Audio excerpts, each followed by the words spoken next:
America और Israel ने मिलकर के ईरान के ऊपर अटैक कर दिया, जंग की शुरुआत कर दी, जंग का ऐलान कर दिया।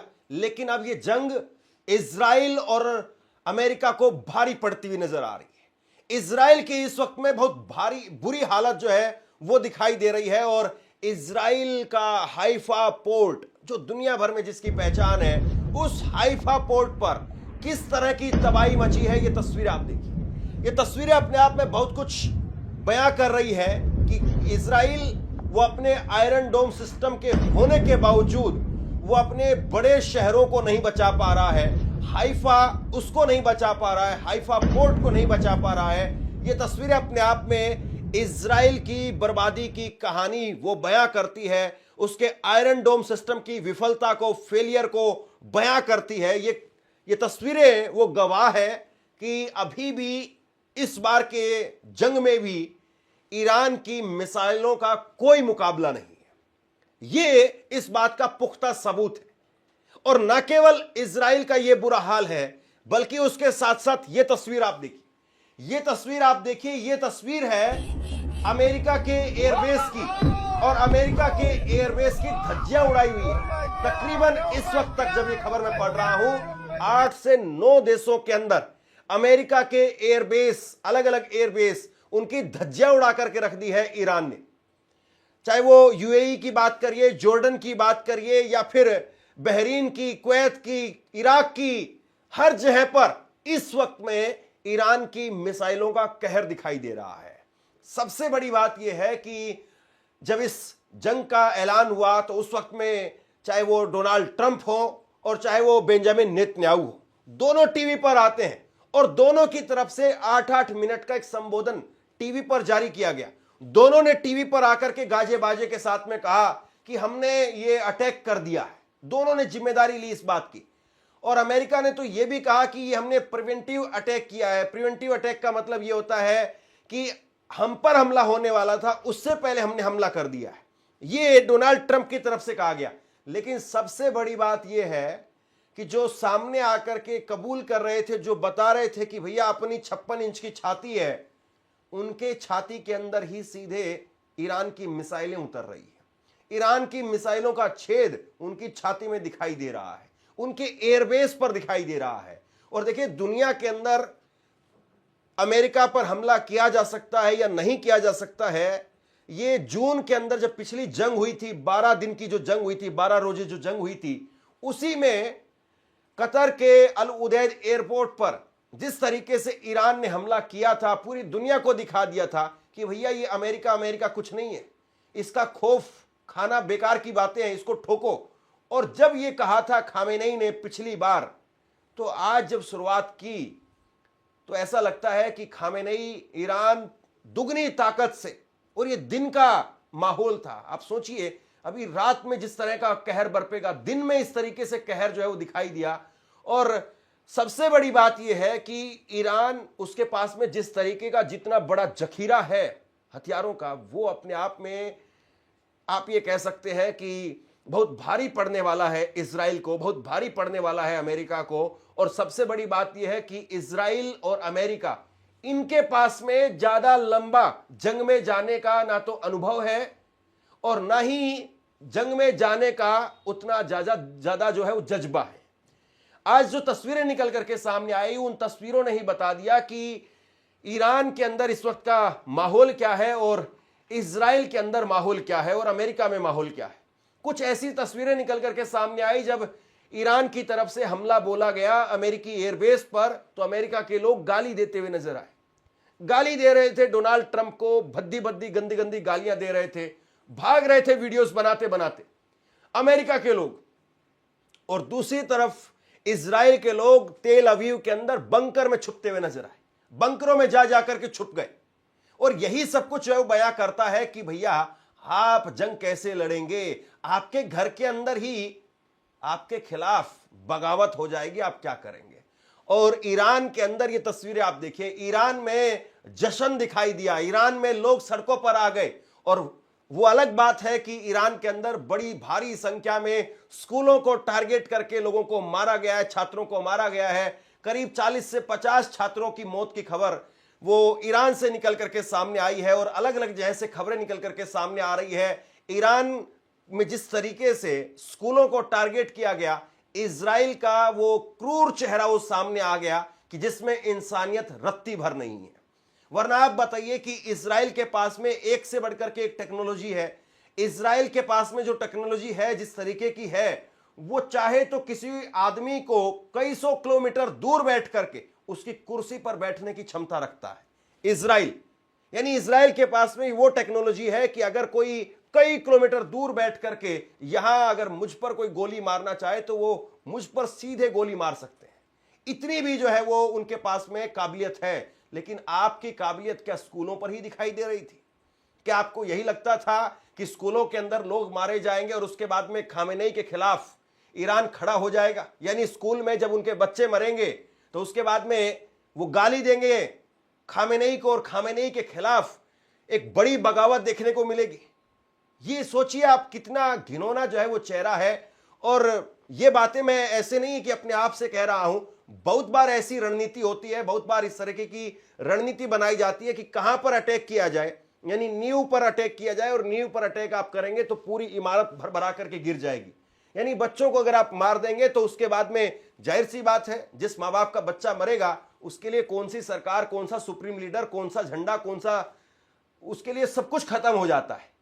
तो ये एक तरीके की रणनीति भी हो सकती है इजराइल की कि आप बच्चों के ऊपर अटैक करिए और उसके बाद में इजराइल के, ईरान के अंदर एक बड़ी संख्या में जो है बगावत देखने को मिलेगी। और अभी कुछ समय पहले भी बगावत हुई। लेकिन इस बात को मत भूलिए कि अगर ऐसा कुछ हुआ तो खामेनेई उनके पास में इस वक्त में, चूंकि देश में पूरी तरह से जंग का माहौल है, अगर कोई सड़कों पर उतरता है तो उसको खत्म कर दिया जाएगा। ये बात बिल्कुल साफ है। तो ऐसे में खामेनेई उनके साथ में फिर भी लोग खड़े हैं। और कहीं ऐसा ना हो कि डोनाल्ड ट्रंप के खिलाफ लोग सड़कों पर उतर आए। न्यूयॉर्क में, वॉशिंगटन शहर में पहले भी लोग जो है हजारों हजारों की तादाद में लोग सड़कों पर दिखाई दिए हैं। और इजराइल में नेतन्याहू को अपनी कुर्सी बचानी भारी पड़ जाए, कहीं मोसाद के लड़ाकों को जो है वो लोग ढूंढ ढूंढ करके पकड़ पकड़ करके पीटने ना लगे, ऐसी स्थिति कहीं इजराइल के अंदर पैदा ना हो जाए। क्योंकि इजराइल के लोग, इजराइल में जो नुकसान होता है वो ज्यादा नुकसान होता है। वहां पर सबसे बड़ी बात यह है कि लोगों को तो बंकर में छुपा दिया जाता है, लेकिन बिल्डिंगों को, स्कूलों को, गाड़ियों को, जो महंगी महंगी वहां पर प्रॉपर्टीज है, उनको आप नहीं छुपा सकते हैं।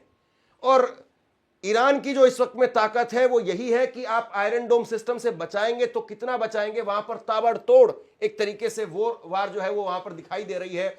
और सबसे बड़ी बात यह है कि जो बगावत आप पैदा करना चाह रहे थे ईरान के अंदर, अभी तक इस जंग के जो शुरुआती घंटे हैं, कहीं से कोई ऐसा नामो निशान दिखाई नहीं दे रहा है कि ईरान कहीं से बैकफुट पर हो। उल्टा ऐसा दिखाई दे रहा है, अगर इन शुरुआती घंटों को देखें तो इजराइल और अमेरिका वो बैकफुट पर दिखाई दे रहे हैं।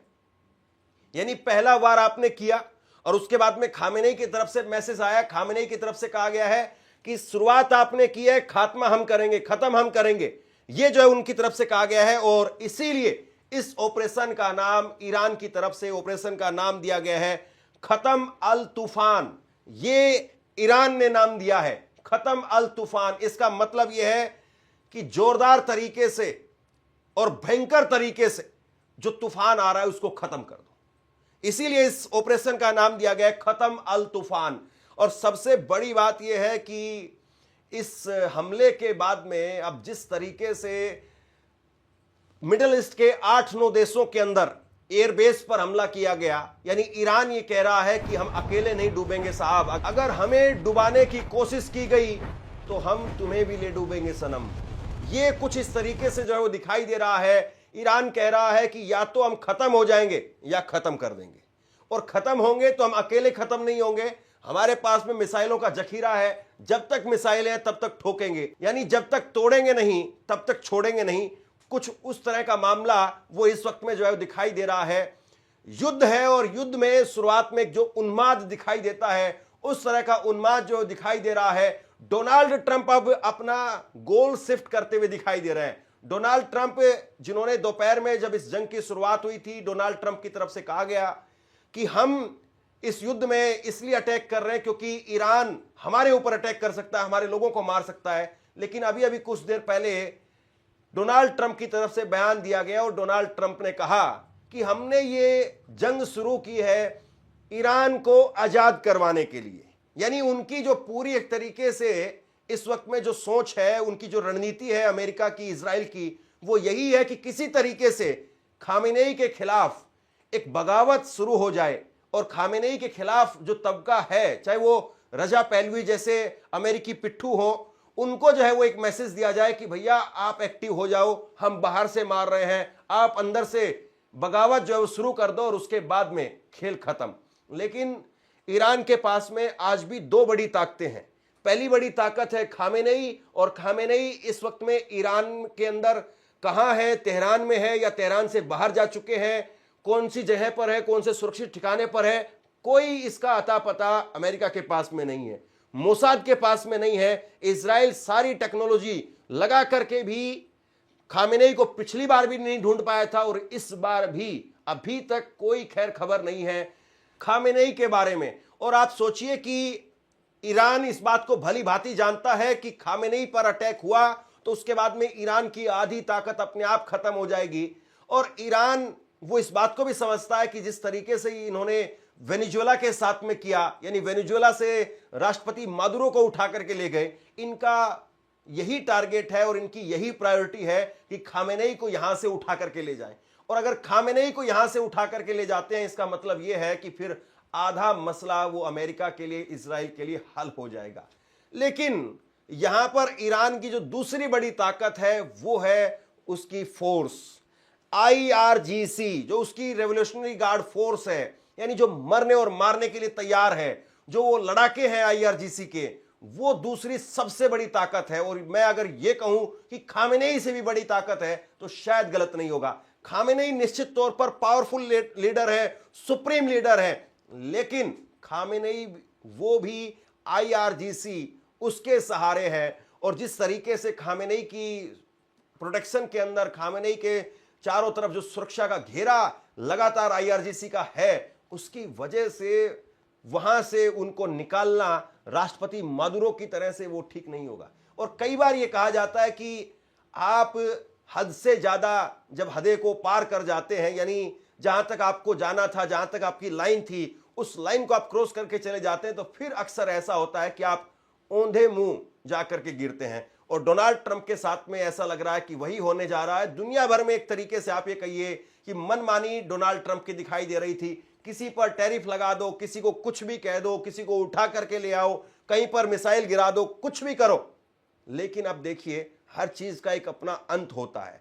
और दूसरी तरफ ईरान कह रहा है कि भैया हमारे लिए इस बार कोई रेड लाइन नहीं है, कोई रेड लाइन हम लेकर के नहीं चल रहे हैं कि हम यहां अटैक करेंगे, यहां नहीं करेंगे, यहां करेंगे, यहां नहीं करेंगे। पहली जो उनकी तरफ से जो प्रतिक्रिया निकल करके सामने आई, उस पहली प्रतिक्रिया में उन्होंने यूएई के एयरबेस पर धमाका किया। यूएई के एयरबेस पर धमाका किया है, फिर बहरीन पर, फिर कुवैत पर, कतर पर। और उसके बाद में यह कहा जा रहा था कि इराक पर क्यों नहीं हो रहा है, इराक पर क्यों नहीं हो रहा है। इराक में भी बड़ी संख्या में जो है वो अमेरिकी डिप्लॉय हैं, वहां पर भी अमेरिका का बड़ा एयरबेस है। और आखिरकार फिर इराक के ऊपर भी, इराक के एयरबेस पर भी हमला कर दिया। और यूएई लगातार धमकी दे रहा है। यूएई के रक्षा मंत्री की तरफ से कहा जा रहा है कि हम पलटवार करेंगे, हमारे लोगों को मारा जा रहा है, हमारी धरती पर हमला किया जा रहा है। इस तरह की बातें यूएई की तरफ से कही गई। लेकिन उसके बावजूद ईरान के तेवर किसी तरीके से कम नहीं हुए हैं। और सबसे बड़ी बात यह है कि अभी तो जो शुरुआती घंटे हैं, इन शुरुआती घंटों में जिस तरीके से मिसाइलें दिखाई दे रही हैं, जिस तरीके से अभी ईरान की तरफ से जो बागडोर है वो उसके शुरुआती फ्रंट लाइन लीडर्स ने जो संभाली हुई है। अभी खामेनेई का और उन सब का बयान आना तो बाकी है। जाहिर सी बात है, खामेनेई इस वक्त में जज कर रहे होंगे और हर तरीके से वो स्थिति पर नजर रखे हुए हैं। और सबसे बड़ी बात यह है कि खामेनेई जब बंकर के अंदर जाते हैं, अपनी सुरक्षित स्थान पर जाते हैं, तो उन तक मैसेज टेक्नोलॉजी के जरिए नहीं, बल्कि उन तक मैसेज पर्ची के माध्यम से, क्योंकि किसी भी प्रकार का गैजेट वो इस्तेमाल नहीं करते हैं, ये कहा जाता है। क्योंकि इजराइल, उसकी जो टेक्नोलॉजी है वो बहुत खतरनाक है। और इजराइल की इस वक्त में पूरी जो कोशिश है वो यही है कि किसी तरीके से खामेनेई तक पहुंच हासिल की जाए। आज सुबह जब जंग की शुरुआत हुई, माफ कीजिए, वहां की सुबह थी, हमारे यहां का दोपहर था, जब ये जंग की शुरुआत होती है, उस वक्त के अंदर, उस वक्त में यह कहा गया कि खामेनेई के दफ्तर तक हमला किया गया है। लेकिन जब ये बातें निकल करके सामने आई तो उसके बाद में थोड़ी ही देर बाद में इसका खंडन भी हो गया, क्योंकि कोई इस तरह की तस्वीरें निकल करके सामने नहीं आई। क्योंकि एक तरीके से ये जो फेक नैरेटिव है, ये फेक नैरेटिव इसीलिए गढ़ा जाता है कि आप अपने दुश्मन के मनोबल को तोड़ दें, उसके मोराल को जो है वो खत्म कर दें। लेकिन यहां पर लोगों ने जिस तरीके से, ईरान के लोगों ने खामेनेई के साथ में खड़े होकर के जो झंडा बुलंद किया है, ऐसा दिखाई दे रहा है कि ईरान के हौसले बुलंद है। हालांकि ये शुरुआती घंटे हैं, लेकिन शुरुआती आपने वार भी किया और उसके बाद में पलटवार भी आपके ऊपर हो रहा है। यानी बैकफुट पर अमेरिका और इजराइल दिखाई दे रहा है। इस बात को शुरुआती घंटे में कहने में शायद कोई गुरेज होना नहीं चाहिए। बाकी ये जंग किस तरीके से आगे बढ़ती है, कितना आगे जाती है, इस बात का भी इंतजार है। शेयर कीजिए इस खबर को, और लगातार वहां से जो जो अपडेट्स निकल करके सामने आ रही है मैं कोशिश करूंगा कि आप तक पहुंचाता रहूं। आप क्या सोचते हैं मुझे जरूर नीचे कमेंट बॉक्स में लिख करके जरूर बताइए, ताकि मेरी अपनी समझ भी आपके कमेंट्स को पढ़ करके लगातार बढ़ती रहे। बहुत बहुत शुक्रिया।